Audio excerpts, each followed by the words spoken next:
Pemirsa, terima kasih pian masih bersama kami. Berita selanjutnya Mahabarakan. Dewan Banjarmasin mendukung wan menyambut baik tindakan pemerintah Kota Banjarmasin yang memberikan bantuan serta menyerahkan langsung ke Dubes Palestina di Aula Kayu Baimbai, Balai Kota Banjarmasin, Baisukan, Senin 4 Desember 2023. Sumbangan ini menjadi bentuk nyata kepedulian Banjarmasin terhadap negara Palestina nang wayah ini masih dijajah oleh Zionis Israel.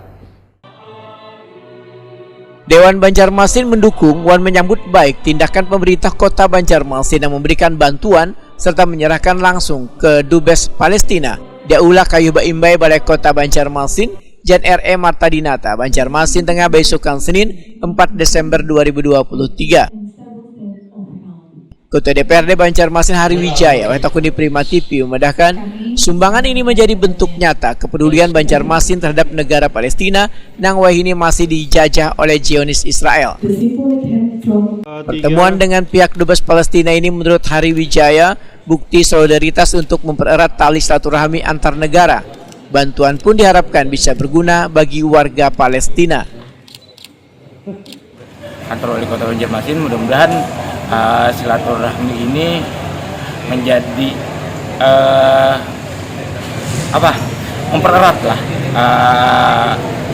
tali silaturahmi kita, karena kita juga ada memberikan bantuan untuk Palestina.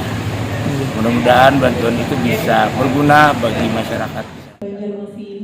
Politisi Partai Amanat Nasional ini pun meminta warga untuk terus mendoakan wan memberikan dukungan moral bagi mereka. Ini menjadi salah satu bentuk meningkatkan semangat hubungan pejuang wan warga Palestina agar bisa meraih kemerdekaan.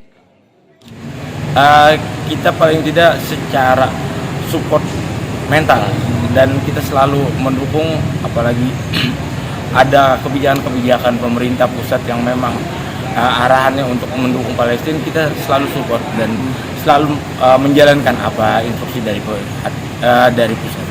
Oke, intinya berharap masyarakat juga turut mendoakan terus. Ya. Dan jangan lupa untuk selalu berdoa untuk kemerdekaan Palestina.